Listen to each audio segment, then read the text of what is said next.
Hello and welcome to the Comics Atlas. This is the series where we talk about the complete history of comic book characters. Last week we covered a great Spider-Man story in 3 parts, and today we'll do the follow-ups. This time they are unconnected as the title suggests.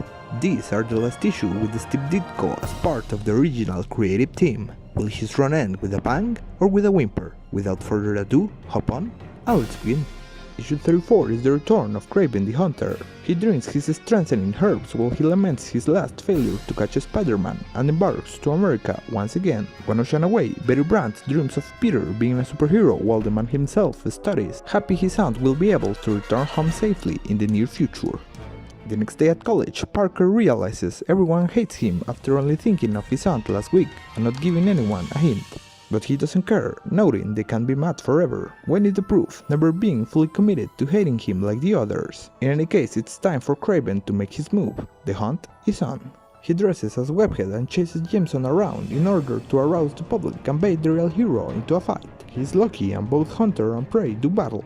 It's a rather long struggle with Parker coming victorious, but not pictured this time as Peter doesn't want to face Betty. What he doesn't know is that she's been replaced at her job. The Molten Man is poised to make his return after a brief spell in prison. He behaved well and now is a free man, plotting to destroy Spider-Man. Sheesh, don't scare us, Roxton. He dresses up as an elegant man and tries to rob a jewelry store. But our friendly neighborhood Spider-Man is just swinging by. He thinks it's a common criminal but gets sucker punched by a strong fist that allows the yellow man to escape. Peter clears his mind for a while and somehow deduces it's the Molten Man just by the feeling of his fists. Daredevil will be proud. He locates his enemy in his old house and plants a treasure on him. Once the Molten Man goes out into the streets and changes into a costume, our protagonist knows his suspicions were right. He's caught on the act of trying to rob the same store twice, but twice does Spider-Man intervene. It's battle mode for both men. Parker dominates the fight for a while, forcing Roxton to flee into another building. But Webhead was prepared and proceeds to tie up and web his enemy as a gift for the police, his pictures being the proof of the robbery. Later that day, our beloved teenager does go to the Daily Bugle to sell his remaining pictures when he learns of the terrible news. Betty is gone, presumably with net leads. All that remains is a photograph of the youngster that reads, "To Betty forever." Poor Peter is then heartbroken.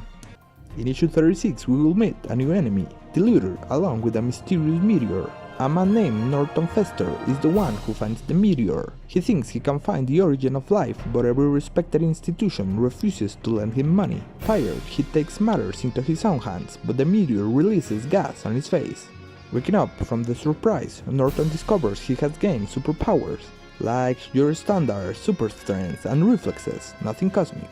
So being a bitter man, he goes on a crime spree justified as a way to fund his research. Thus, the Looter is born. Reminder that Mr. Parker is still unpopular at ESU, but Gwen is interested enough to follow him to a space expose. They're displaying another mysterious meteor, so you know who's gonna strike. Before the Looter wrecks the place, Spider-Man appears and you guessed it, battle time. Inconclusive is the word as Peter prefers saving people than following the escaping villain. Of course, Gwen only saw his classmate running away and deems him a coward. Classic Webhead. The Looter plays the waiting game for a couple of days, but our protagonist knows he will try and get the meteor again. Indeed he does, and now an aerial battle starts, one which benefits the Spider. After calling him ugly, Fester goes down to the hands of the police. It's robot time, or cyborg, or goo. Okay, we open with one Dr. Strom getting out of jail after 10 years. Oswald's checking in on him and Spider-Man stops a hitman from killing him. The first thing Strom does back in his lab is finishing his green robot and sending it to wreak havoc at an electronics plant. The place is damaged, but Peter is able to burn the robot.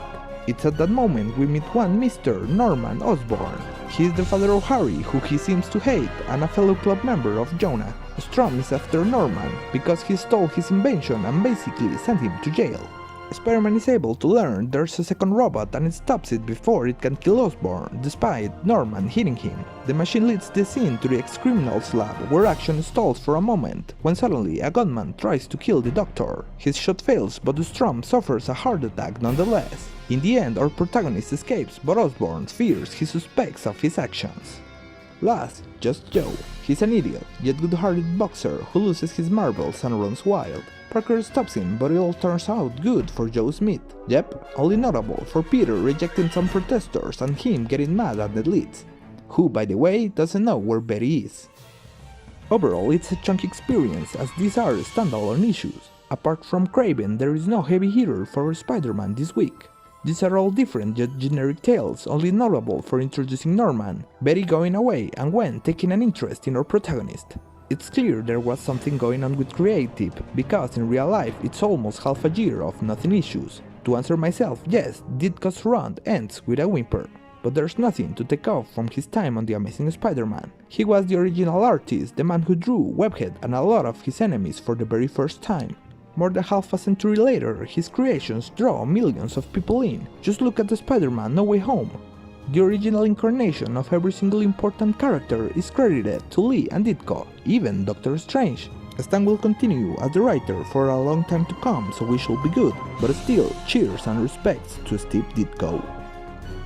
Anyway guys, that's it for today. Don't forget to leave your like, share and subscribe down below. You can also check out my other playlists on heroes such as Thor and Daredevil. This is the Comics Atlas, and I wish you all a happy new year and a nice existence.